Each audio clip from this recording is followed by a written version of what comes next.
심판에 대한 예수님의 가르침을 오늘부터 배우게 되겠습니다. 마태복음에는 5개의 예수님의 가르침을 묶어놨습니다. 그것이 큰 뼈대가 되고 그 가르침과 함께 예수님의 행적, 그 가르침대로 또한 하나님이 예수께서 사역하심으로써 나타난 여러 가지 징조들, 그 표적과 기사들을 소개하고 있는 거죠. 마치 이 모습은 모세가 창출레민신, 모세 오경 5권의 성경을 쓰고 그가 요단 강가에서 이렇게 가나안 땅을 바라보고 결국 죽은 것처럼 예수님께서도 이 5가지의 가르침을 주시고 난 다음에 이제 바로 죽음의 길을 걸어가게 되는 것이 이렇게 일치합니다. 그렇게 배치가 됐어요. 그런 구조로 되어져 있는 겁니다. 그래서 5장에서 7장에서는 산상수훈, 산에서 가르쳤다고 해서 산상수훈입니다. 예수 그리스도의 가르침의 핵심 원리를 가르치고 있고요. 10장에서는 12제자를 뽑으시고 그 제자들을 파송하시면서 제자들의 복음 사역에 대해서, 천국 복음을 전파하는 사역에 대해서 가르치셨고, 13장에서는 하나님 나라에 대한 비유, 그러니까 어떻게 보면 하나님의 나라란 하나님이 통치하시는 그런 공동체가, 그 하나님의 나라가 어떻게 앞으로 어떤 역사가 일어날 것인지에 대한 암시를 담은 그런 비유들을 가르쳐 주셨고, 18장에서는 바로 예수의 복음으로 그 복음의 원리를 따라 살아가는 믿음 공동체의 어떤 실천 지침, 서로가 구성원들끼리 서로 지켜야 할 그런 지침을 5가지로 주셨습니다. 그리고 이제 오늘이 그 5번째 마지막은 24장에서 25장, 미래에 일어나게 될 심판에 대한 예수님의 가르침, 예언으로 우리에게 전해주고 있습니다.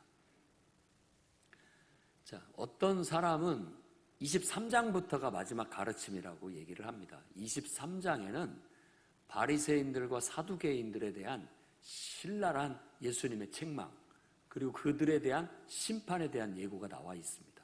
그래서 이 심판에 대한 얘기가 맥락이 같아요. 그러나 오늘 예수님의 제자들이 성전에서 나와서 이렇게 성전을 바라보고 예수님께 마치 그 성전을 자랑이라도 하듯이, 야, 이 건물 좀 보십시오, 얼마나 대단합니까? 라고 하자 예수님께서 너희가 보고 있는 이거 돌 하나도 돌 위에 남지 않고 다 무너질 것이다 라는 말씀을 하시고 감람산으로 가십니다. 감람산에 앉았을 때 제자들이 그 말을 이렇게 궁금해가지고 그 말을 듣긴 들었어요. 이 예루살렘 성전이 파괴된다라고 예수님께서 선언하셨는데 궁금해 죽겠던 거예요. 언제 이런 일이 일어납니까? 이거에 대해서 물어보고, 또 기왕에 내친 김에 주님이, 하나님께서 임재하시는 날, 그게 곧 구약 성경에는 여호와의 날, 하나님이 강림하시는 날이 심판의 날의 의미를 갖고 있습니다. 주의 강림과, 그리고 또 세상 끝날에는 무슨 징조가 있겠습니까? 그거에 대한 궁금증을 가지고 예수님 앞에 착 달라붙어서 그 말을 했을 때 이 감람산에서 제자들에게 이제 가르침을 펼치는 내용이 24장에 나와 있기 때문에 24장을 감람산 설교 혹은 감람산 가르침, 산상수훈이라고 말하듯이 감람산 수훈 이렇게도 말할 수 있다라는 거예요. 그래서 24장과 25장을 이렇게 심판에 대한 예언으로 얘기를 하고 있는 겁니다. 그래서 저는 오늘 고난의 시작이라는, 어떤 의미에서 원어로 얘기한다면 이 고난은 진통을 말합니다. 임신한 여인의 진통, 그게 원래 쓴 단어예요. 해산의 진통, 진통의 시작이라는 말씀으로 8절이 끝나는데, 그것을 제목으로 해서 오늘은 고난의 시작이라는 그런 제목으로 다음과 같은 은혜를 나누려고 합니다. 첫째, 죄가 쌓이면 심판이 임합니다. 이걸 기억해야 됩니다. 죄를 지어요. 그러면 별일 없어. 그러다 보니까 자꾸 죄를 또 짓게 되고 무뎌지게 되고 그런데 이 죄가 이제 나중에 쌓이게 되면 생각지 않은 날 심판의 날이 임하게 된다라는 게 성경의 가르침입니다. 그러니까 하나님을 성경에서는 사랑이 많으신 분으로 얘기하고 있지만 또 하나님은 정의로운, 공의로운 분으로 얘기를 합니다. 그 하나님의 공의가 세상을 심판하는 심판자의 이미지로 보여주고 있습니다. 심판자이기도 해요. 창조자요, 사랑을 베푸는 사랑이 많으신 그런 아버지 같은 분이시지만 또한 어쩔 때는 무서운 책망을 내리시는 심판자이기도 하다라는 것이 성경의 가르침입니다. 그래서 세상 사람들이 보통 심판에 대해서 얘기를 하면 기분 나빠합니다. 아마 여러분들도 칭찬해주고 격려해주고 위로해주는 말은 좋아할지 모르지만 따끔하게 혼내는 것은 기분 나빠할 거예요. 똑바로 해라. 그 뭐 하고 있느냐? 너 용돈 다 걷어드리겠다. 집에서 나가지 마라. 뭐 감금을 한다든지 용돈을 걷어들인다. 경제적으로 제지를 한다든지 행동을 제지를 한다든지 이러면은 그냥 이제 미치는 거죠. 막 싫고 막 거기에 굉장한 분노를 유발하고 그렇게 해나가게 되는 거죠. 심판에 대해서는 누구든 좋아할 사람이 없습니다. 그런데 가만히 한번 거꾸로 생각해 보십시오. 이런 정의로운 심판이 없다면 세상이 어떻게 될 것인가? 세상이 어떻게 될 것인가? 여러분, 국가에 공권력이 없으면 이 세상이 어떻게 될까요? 이 나라가. 한번 생각해 보세요. 지금 이렇게 나름대로 공권력에 의한 질서가 유지되는 상황 속에서 또 법치라는 아주 훌륭한 그런 위대한 유산을 가지고서 법에 입각한 나라를 다스리고 있는데도 불구하고 억울한 사람이 나오고 막 분통을 터뜨리는 사람이 나오고 뭐 하나님은 뭐 하나 몰라 저런 인간 안 잡아가고 하는 그런 막 볼멘 소리들이 나오는 세상입니다. 그러니까 우리가 봤을 때는 겉으로 모든 사람들은 다 품이 있고 그럴싸해 보이고 나름대로 행복해 보이지만 이렇게 뭔가 한꺼풀을 벗기고 세상을 바라보면 세상이 불의와 죄악 속에 신음하고 있는 모습을 볼 수 있다는 겁니다. 그걸 볼 수 있어야 됩니다. 우리가 23장 얘기를 드렸습니다마는 예수께서 바리새인과 사두개인들의 죄를 얘기하면서 35절에 의인 아벨의 피부터 시작해서 성전과 제단 사이에서 사가랴의 피까지 땅 위에서 흘린 의로운 피가 다 너희에게 돌아가리라. 이게 어떤 의미에서는 정의를 바로잡겠다라는 겁니다. 그러니까 누군가에게 있어 의인의 입장에서는 빨리 정의를 바로잡아 주시기를 바라는 거예요. 억울해 죽겠어요. 지금 왜 이런 일들을 당하고 있어야 되는지 모르겠어요. 빨리 이 문제를 해결해 주셔서 모든 것들을 악을 제거하고 정의를 바로 세워주신다면 평화의 나라가 올 것이고 정의의 나라가 서게 될 것인데 왜 하나님 가만히 계시냐고 의인은 그렇게 얘기를 하는 겁니다. 악인들은 죄를 지으면서도 뭐 이렇게 해도 괜찮네 하면서 계속 더 악랄해지고 악을 행하게 되고 겉으로는 천사 같은 말을 하지만 속으로는 정말 마귀가 들어앉아서 온갖 악을 자행하는 그런 모습들을 세상에 보이고 있는 거예요. 그런데 그것들이 자꾸 축적되면요 살기가 힘들어집니다. 그럴 때는 누가 좀 이런 문제 좀 해결해 줬으면 좋겠다 싶을 때가 있는데 그때가 바로 하나님이 심판하실 때라고 볼 수 있습니다. 그래서 하나님의 심판을 의인이라면 기대해야 되는 겁니다. 하나님 바로 잡아 주십시오. 하나님이 악에 대해서 심판을 내릴 때 의인들도 편안한 건 아닙니다. 편안한 건 어떻게 보면 그런 어떤 심판이 내릴 때 같이 당하는 경우도 있고 여러 가지 경우들을 볼 수가 있는데 그래도 그렇게 해서라도 빨리 이 문제를 해결하고 깔끔하게 정리돼서 다시 시작하고 싶은 그런 마음이 있다라는 거예요. 의인들은 그런 마음에서 늘 하나님을 향하여 하나님 심판하여 주십시오. 선악간에 판단하시고 하나님의 정의를 바로잡아 주셔서 세상이 더 이상 악해지지 않도록 좀 끊어주십시오 라고 말하게 된다라는 겁니다. 죄가 쌓이면 그렇기 때문에 하나님의 심판이 오게 되고, 우리 성도들은 속히 하나님이 오셔서 악과 저주를 걷어내시고 정의로운 심판을 내려주시기를 기도하며 살아가는 성도들이 되어야 되겠습니다. 심판은 어떤 의미에서는 복음이기도 해요. 네. 그 순간은 아픔일지 모르겠지만, 그 순간은 고통일지 모르겠지만, 그게 있어야 살아납니다. 그 아픔이 없이는 살아날 수 없어요. 단호하게 아픔이 있더라도 그 아픔이 그 영혼을 살려낼 수 있다면 그걸 해야 됩니다. 그게 하나님의 사랑의 방법이고 그게 하나님의 정의라고 할 수 있어요. 예수님은 이 앞에 23절에 바로 바리새인과 사두개인의 7번에 걸쳐서 화가 있을진저 너희들한테 큰 재앙이 임할 것이다 라고 7번을 반복해서 얘기를 해요. 그러면서 낱낱이 그들의 죄목들을 이렇게 탁 열거를 하시는 겁니다. 그러면서 예루살렘아 예루살렘아 선지자들을 죽이고 네게 파송한 자들을 돌로 치는 자여, 암탉이 그 새끼를 날개 아래 모음같이 내가 네 자녀를 모으려 한 일이 몇 번이더냐. 그런데 너희가 원하지 않았다.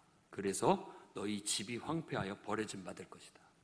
바로 이때 바로 예루살렘의 멸망, 성전의 파괴를 예고하신 거죠. 다 죄값이다 라는 겁니다. 죄에 대한 심판으로 예루살렘은 멸망하게 될 것이고 성전은 파괴돼서 돌 하나 돌 위에 남지 않게 될 것이다. 지금의 그 화려함과 의리의리함은 자취가 없이 사라져버리고 말 것이다 라고 심판을 말하고 있는 겁니다. 죄를 안에 품고 아무렇지도 않다라는 것은 있을 수 없는 일입니다. 순간은 그럴 수 있다 할지라도 정의로우신 하나님은 이 땅에 심판을 필요할 때마다 나타내십니다. 어쩌면 코로나19도 악의적으로 해석하지 않는다면 하나님의 심판의 하나의 형태라고도 볼 수 있다는 겁니다. 왜 인류에게 그와 같은 재앙이 내리고 있는가라는 것을 깊이 생각하고, 이럴 때일수록 누구 탓을 하고 누구를 원망할 것이 아니라 우리가 정말 인간으로서 나를 창조하신 하나님 앞에 스스로를 돌아보고 겸비하고 회개하는 태도를 가져야 됩니다.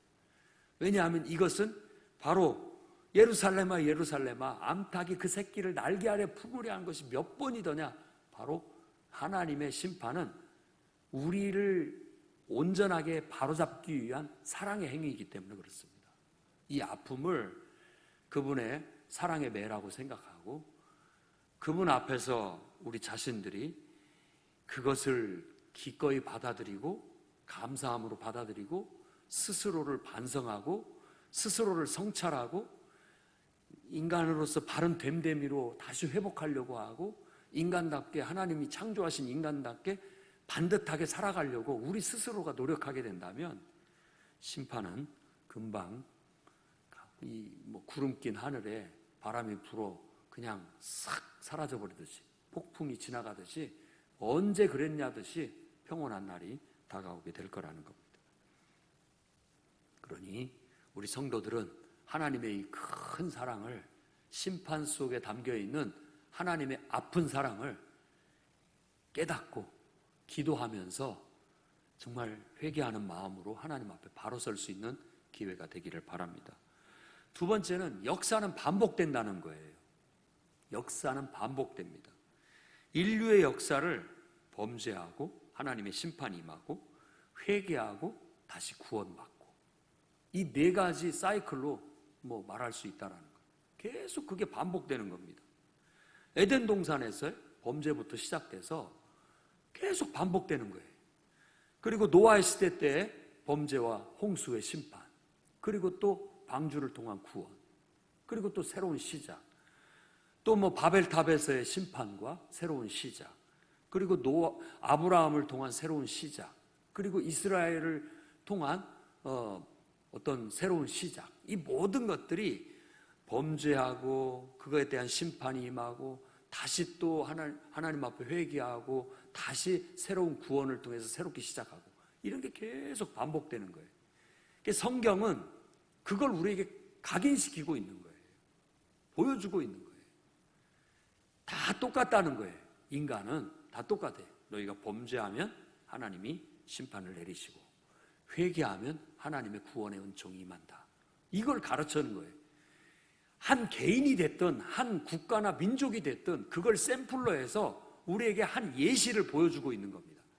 이 사람의 인생의 이야기를 통해서 봐라. 응? 범죄하게 되면 하나님의 심판이 임하고 회개하고 하나님께 돌아서면 하나님의 구원의 은총이 임한다. 보여주는 거예요. 한 민족을 선택해서 그 민족을 통해서도 하나의 예시로 보여주고 있는 겁니다.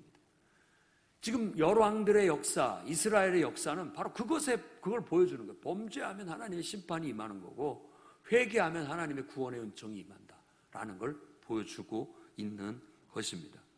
지금 예수께서 이 땅에 구원자로 오셨을 때에도 그 당시에 예루살렘도 똑같이 심각한 죄의 중병에 빠져 있었습니다.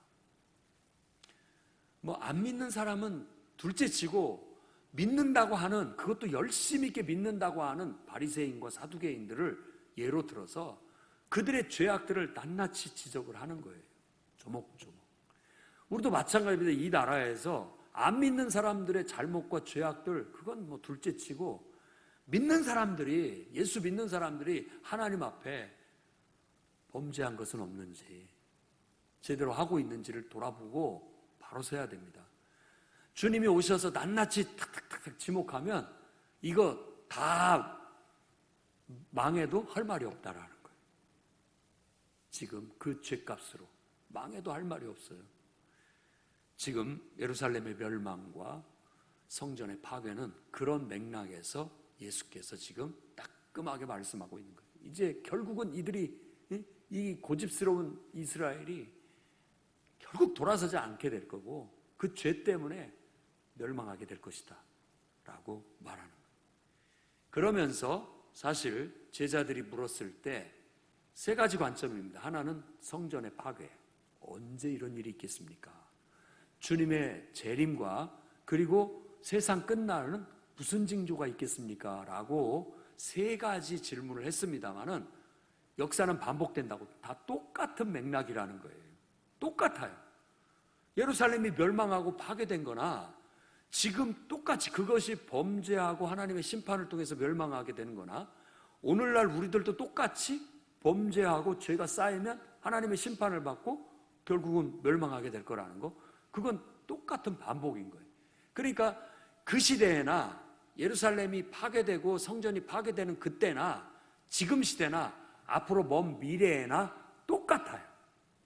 인류의 역사는 똑같이 죄가 깊어지고 관영하면 하나님의 심판이 일어나는데 이걸 몇 번 반복하다가 마지막 심판이 있게 될 것이다 라는 게 세상 끝날에 임하게 될 심판에 대한 예고라고 할 수 있다는 거예요. 그렇기 때문에 우리는 하나님의 심판을 바라보는 태도를 오늘 예수님께서 두 가지로 가르쳐 주셨어요. 이런 일들이 일어나게 될 건데 우리는 그럼 어떤 태도를 가져야 되느냐? 오늘 우리가 읽은 말씀에서 3절부터 8절까지의 이야기 속에서 예수님은 두 가지 명령을 주십니다. 그 첫 번째 명령이 미혹받지 않도록 주의해라. 현혹되지 마라. 속아 넘어가지 마라. 더 쉽게 얘기한다. 이 미혹이나 현혹이나 속아 넘어가지 마라. 속지 마라. 뭘 속지 말라는 말이냐 라는 건데 세상이 막 흉흉하게 돌아가고 여러 가지 재앙들이 일어나고 종말의 어떤 징조, 그러니까 많은 재난들, 재앙들, 자연재해부터 시작을 해서 여러 가지 전염병, 질병, 기근, 지진, 사람들이 사는데 어렵게 만들어지는 모든 요소들의 현상들이 일어나고 있을 때 그때 꼭 등장하는 사람들이 있어요. 자기가 구원자 행사를 한다는 겁니다. 정치하는 사람들은 자기가 구원자 행세를 할 거예요. 내 말대로 해라. 내가 너희들 구원하겠다 할 거라고. 또 이런 때에 이단들이 기승을 합니다. 이단들이. 그래서 아주 막 극단적인 형태의 종교 형태가 일어나게 되고, 극단적인 형태의 어떤 막 그런 것들에 사람들이 혹해서 저렇게 하면 뭔가 될까 해서 거기에 휩쓸리게 된다라는 거예요. 그런데 휩쓸리지 마라 라고 말하고 있는 겁니다. 오늘 우리가 봤던 열왕기하 19장 말씀에도 히스기야가 바로 그런 때였습니다. 환난과 징벌과 모욕의 날이라. 지금 그에게는 하나님의 심판이 막 임해가지고 어쩔 줄을 모르는 그런 다급한 상황, 혼란스러운 상황이 왔어요. 그때 뭐 이걸 어떻게 모면하기 위해서 어떤 사람은 산에 가서 그냥 그 막 희한하게 생긴 나무 앞에 가서 빌기도 하고, 또 막 그 뭐 용하다는 막 신상들 앞에 가서 절하고, 또 막 어떤 사람들은 자기 자식까지 제물로 바쳐가면서 어떻게든지 막 그걸 모면해 보려고 별의별 짓들을 다 합니다.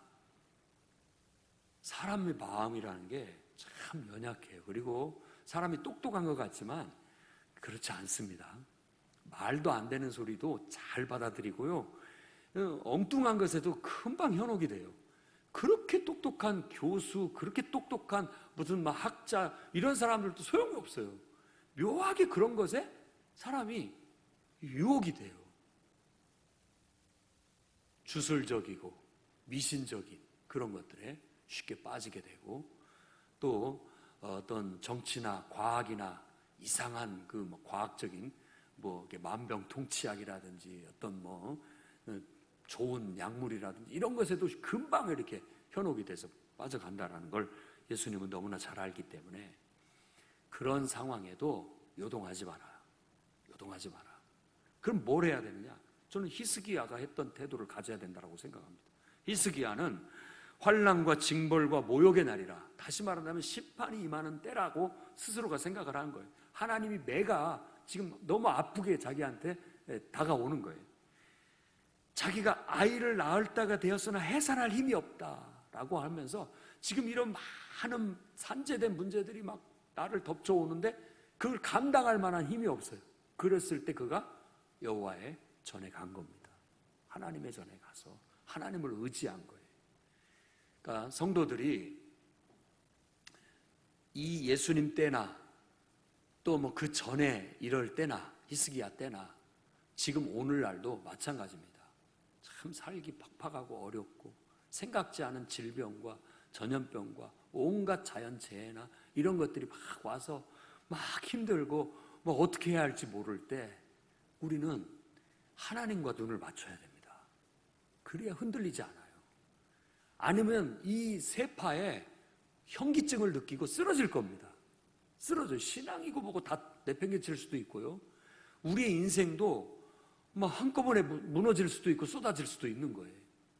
이럴 때 우리는 마음을 굳게 하고 하나님께 눈을 탁 맞춰서 기준을 잡고 흔들리지 않도록 해야 된다는 거예요. 그래서 속지 말아야 됩니다.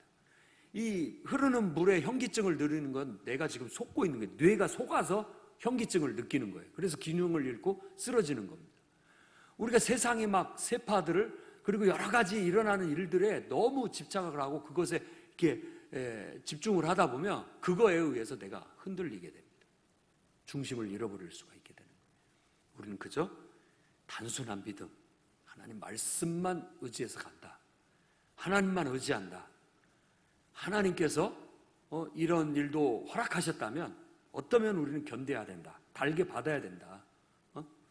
그러면 하나님은 새로운 더 나은 변화를 우리에게 허락해 주실 것이다 라는 믿음을 갖고 하나님 앞에 가서 정말 상복을 입는 것처럼, 그 말은 곧 회개하는 마음으로 스스로가 회개하는 자인 것처럼 겸비하고 하나님 앞에 똑바로 서서 기도하며 나아가게 되면 우리는 흔들리지 않게 될 것이다 라는 것을 주님은 우리에게 부탁하고 있는 겁니다. 앞으로 지금보다도 더 나쁜 상황이 올 수도 있습니다. 성전이 파괴되고 문을 닫아버리고 예배도 못 드리게 하고 못 드릴 수 있는 상황, 그리고 온갖 자연재해로 인하여 정말 모든 사람들이 진통하게 되는 그런 날이 올지도 모릅니다. 그리고 자연의 재해가 앞으로 어떻게 더 기승을 부릴지도 몰라요. 어떻게 보면 지금을 나중에는 야 그래도 코로나 때가 더 나았어 라고 이 날을 더 추억할 때도 올지도 몰라요. 그런다 할지라도 그런 걸로 인하여 뭐 하나님이 계시다 안 계시다 뭐 원망 불평 또 막 정치인들 똑바로 해라 어쩌라 막 별의별 소리 다 할 수 있고 또 막 이쪽에서 이러면 낫다더라 저러면 낫다더라 어떤 막 별의별 소리가 다 있다 할지라도 우리는 오직 예수 그리스도의 복음 안에서 이런 일이 있을 거라고 이미 말씀하셨어. 그리고 이런 진통이 있어야 하나님이 약속하신 구원의 날이 오게 될 거야. 응? 그 날을 소망 삼고 지금 주어진 현실 앞에 최선을 다하면서 그 날을 기도 가운데 묵묵히 기다리고 나아갈 수 있는 그런 성도들이 돼야 된다는 것. 그래서 미혹받지 않도록 주의해야 됩니다. 함부로 언론에 너무 현혹되지 마셔야 됩니다. 정치인들의 말에 너무 현혹되면 안 됩니다. 그리고 종교인들 중에서도 기독교 안에서도 마찬가지겠죠. 극단적인 형태로 나아가는 형태를 주의해야 됩니다. 주의해야 되는 거예요. 우리는 내가 속한 교회에서 건강하고 신실한 복음의 말씀을 붙잡고 기도하면서 오늘 내가 할 수 있는 본분과 하나님을 섬기고 하나님 말씀을 실천하는 그 소소한 일들에 집중하면서 오늘도 하나님 안에서 내 삶의 의미를 찾아가고 내 본분을 다해가는 것, 그게 흔들리지 않는 거라고 할 수 있겠습니다. 그 다음에 마지막으로는 두 번째 예수님께서 이 환난 때에 가져야 할 우리에게 태도로 명령으로 주신 것은 불안해하지 말라는 겁니다. 불안해하지 말라는 걸 당부하셨어요. 이 불안이라는 건 내가 안 하려고 해도 어쩔 수 없는 거죠. 가만히 보면은 막 난리와 난리 소문. 그러니까 내가 살아가는 지금 이곳에서 난리가 일어났고 또 멀리에서 소문이라는 건 멀리에서 일어나는 일들이잖아요. 저 이웃 나라에서 일어나는 일들, 현상들. 뭐 인도네시아에서 막 화산이 폭발하고 지진이 일어나고 막 홍수가 일어나고 작년 한 해 정말 어려웠습니다. 우리는 전혀 모르죠. 그냥 소문만 들은 거죠. 아이고 안 됐다. 중국발 지금 이 전염병 같은 것도 그렇죠. 우리는 지금 모르고 있지만 농가들 축산업 하는 사람들은 지금 다 또 막 갖다 묻고 있어요. 구제역을 퍼뜨리지 않기 위해서. 뭐 최근에 중국에 뭐 2,300만 마리를 죽였다고 그렇게 해서도 뉴스에서 들은 것 같은데 우리 인간은 그래도 그런 대가족은 안 받고 살잖아요. 막 코로나 걸렸다고 다 갖다 생으로 매장시켜버리지는 않잖아요. 난리와 난리 소문이 들리고 또 민족이 민족을 대항하여 일어나고 막 극단적인 리더십을 가진 그런 지도자들이 막 싸워가지고 서로 들고 일어나갖고 막 서로 힘겨루기를 하고 막 서로 으르렁대고 싸우려고 하고 전쟁이 발발하고 또 막 아주 그냥 강팍해져갖고 사람들이 서로 피해 안 보려고 하고 서로 우위를 차지하려고 으르렁대면서 이런 모습들은 불길한 징조들이고 사람들을 불안하게 만들 수 있는 일이죠.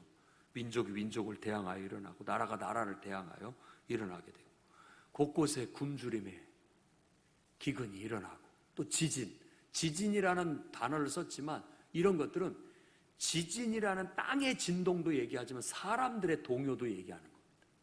사람들의 동요. 막 곳곳이 불안불안해요. 그런다 할지라도 하나님을 믿고 정말 천국의 소망을 두고 있는 사람은 든든해야 됩니다. 내심 믿는 구석이 있어서 하나님을 통하여 폭풍우가 몰아치듯 몰아친다 할지라도 그 눈처럼 우리는 그 속에서 고요하게 하나님의 때를 기다리고 주님의 구원의 은총을 바라고 나아가야 된다라는 겁니다. 언젠가 하나님의 구원의 계획은 완성되게 될 겁니다. 이 완성되기 위해서는 바로 진통이 따르게 돼 있다라는. 그래서 오늘 말씀에 이 모든 것이 진통의 시작이다. 아이를 낳는 산모의 진통이 시작된 거예요. 예수님께서 지금 5가지의 가르침을 펼치고 지금 이제 직면하고 있는 게 바로 이 해산하기 위한 진통에 들어가시는 거예요. 십자가의 고난은 해산하기 위한 진통에 들어가고 해산을 이루게 될 거예요. 그분의 죽음과 부활은 새로운 생명을 낳는 그런 일이었다고 볼 수 있는 것이죠. 어쩌면 인류의 역사의 종말에도 똑같은 진통이 있을 거라는 겁니다. 그게 예수님의 가르침이에요. 우리의 인생 속에서도 우리가 하나님의 구원을 이루고 이 복음을 전해서 한 영혼 한 영혼을 구원하고 이 땅에 하나님 나라를 확장하기 위해서는 이런 고난과 진통이 따르게 될 겁니다. 그러니까 너무 마음을 편안하게 갖지 마시고 일단 마음을 강하게 가지셔야 됩니다. 예수님이 제자들한테도 그런 얘기를 한 거예요. 시험에 들지 않기 위해서 깨어서 기도해라. 겟세마네 동산에서. 왜냐하면 앞으로 너희에게 닥칠 일들이 만만치 않다. 정신을 똑바로 차리고 마음을 굳게 먹고 기도하면서 나아가야 이겨낼 수 있다. 그런 이야기들을 이제 하시는 겁니다. 오늘 말씀은 바로 그 진통이 이제 시작됐다라고 말합니다. 어쩌면 지금 우리가 사는 세상도 코로나라는 게 앞으로 오게 될 진통이 시작된 것 같아요. 우리 인류에게 진통의 시작인 겁니다. 조금 나아졌다가 또 진통이 올 겁니다. 또 조금 나아졌다가 진통이 오고 언젠가는 해산의 때가 오게 될 거예요. 그러니까 성도들은 이럴 때일수록 더욱더 하나님 말씀을 붙잡고 힘을 써서 이겨내야 됩니다. 힘이 필요해요. 너무 불안해하지 마세요. 그리고 너무 막 함부로 경거망동하지 않아야 됩니다. 이럴 때일수록 더욱더 하나님 말씀에 귀를 기울이고 기도하면서 내면에 하나님과 눈을 맞추고 하나님 말씀에 근거를 두고 정말 진지하고 묵묵하게 우리가 나아가게 된다면 앞으로 어떤 풍랑이 몰아친다 할지라도 우리는 거뜬히 잘 이겨낼 수 있다고 믿습니다. 지금이야말로 교회가 깨어 있어야 할 때입니다. 겟세마네 동산에서 제자들에게 깨어서 기도하라. 시험에 들지 않기 위해서 깨어서 기도하라 말한 것처럼 저와 여러분들이 이 금요 기도회를 통하여 깨어 기도하고 눈물로 기도하고 나아가야 되겠습니다. 나를 위해서 울지 말고 네 자녀와 예루살렘을 위해서 울어라. 나야 내 진통을 내가 받아내겠지만 내가 이 고난의 잔을 마시지만 너희들이 당할 일을 생각하니까 나는 더 마음이 괴롭다. 그러니 너희들을 위해서 기도해라 라고 말한 겁니다. 우리도 기도하면서 앞으로 어떤 일이 닥치더라도 우리 믿음 잃지 않고 흔들리지 않고 정말 천국의 소망을 갖고 하나님의 선하신 뜻이 잘 성취될 수 있도록 하나님의 구원의 은총이 우리 가운데 빨리 임할 수 있도록 기도하며 나아갈 수 있기를 주의 이름으로 축원합니다. 기도하겠습니다. 거룩하신 주님,